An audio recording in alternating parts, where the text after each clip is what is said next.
जिक्र है, नजमा नाम की एक औरत थी। उसकी एक घमंडी बहू थी जिसका नाम रानी था। रानी को इस बात का घमंड था कि उसका भाई और भाभी एक अमीर खानदान से तल्लुक रखते हैं।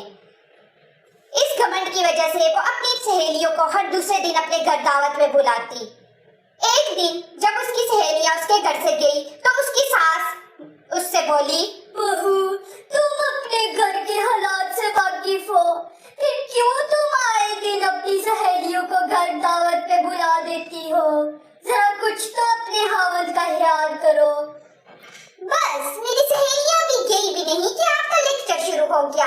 आपको इस बात का ध्यान रखना चाहिए कि मैं आपके या आपके बेटे के पैसों से कुछ नहीं करती।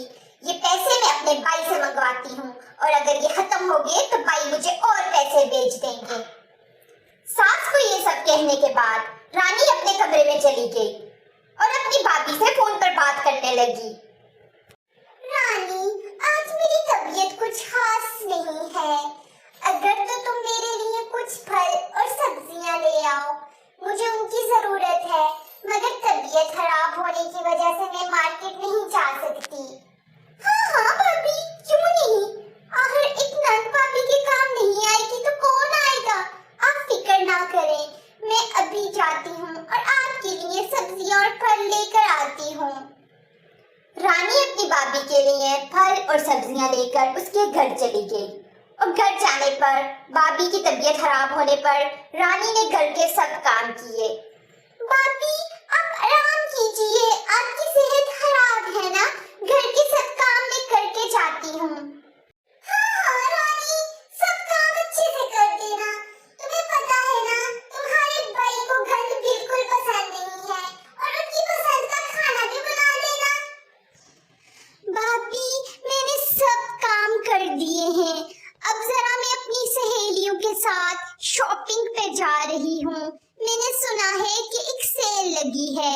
अगर आप चाहें तो आप भी हमारे साथ चल सकती हैं।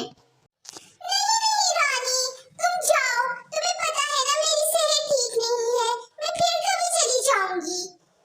रानी अब अपनी सहेलियों के साथ शॉपिंग करने के बाद जब घर आई तो उसका खावंद उससे बोला, रानी, तुम्हें कोई ख्याल भी है कि तुम सुबह से घर से निकली हो और इतनी रात को घर आ रही हो?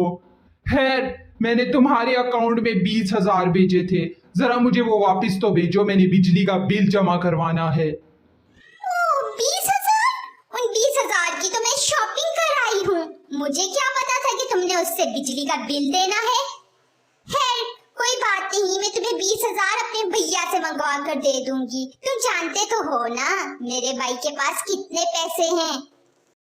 नहीं, अगर तुमने खर्च कर दिए हैं तो कोई बात नहीं, मगर अपने भाई को फोन करने की कोई जरूरत नहीं है।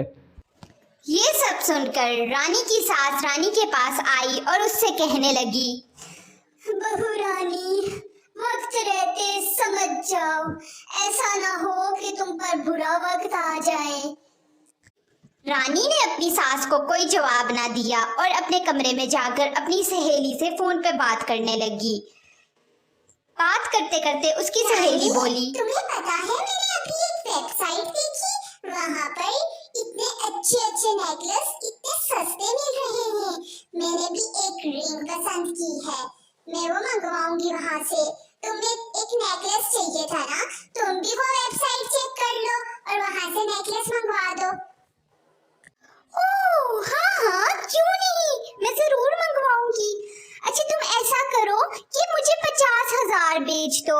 तुम्हें पता है ना भाई आज ही कहीं गए हैं बाहर, मैं अभी उनसे पैसे नहीं मांग सकती, तो मुझे 50,000 भेज दो। तुम्हें पता है ना 50,000 की तो मेरे सामने कोई कीमत ही नहीं है, मैं तुम्हें वापस कर दूंगी। रानी ने अपनी सहेली से 50,000 लेकर वो नेकलेस मंगवा दिया। अब रानी ने ऑनलाइन ऑर्डर कर दिया और जिस दिन नेकलेस मिलने की तारीख थी उस दिन वो वेबसाइट चलना बंद हो गई। रानी ने बहुत कोशिश की मगर वो नाकाम रही। अब रानी बहुत परेशान हो गई क्योंकि उसका बहुत नुकसान हो चुका था। इतने में रानी को उसकी दोस्त ने कॉल की और उससे अपने 50,000 मांगे। ये सब सुनकर रानी बहुत उदास हो गई। रानी ने अपनी भाभी को कॉल मिलाई और उससे वो 50,000 मांगने लगी, जिस पर भाभी बोली, हे रानी, अब मुझे बार बार कॉल करके पैसे मांग के मत तंग करो। अब हमने तुम्हारी शादी कर दी है, अब तुम्हारी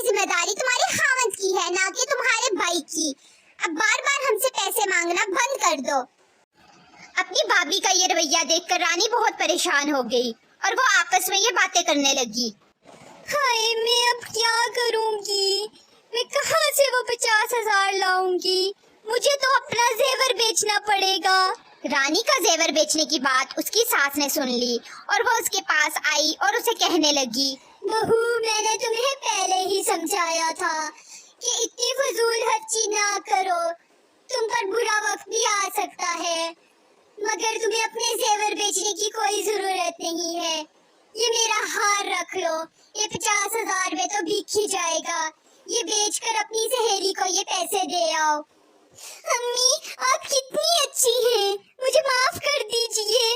आपके समझाने पर भी मैं ना समझी, मगर अब मुझे अपनी गलती का एहसास हो चुका है। मुझे माफ कर दीजिए।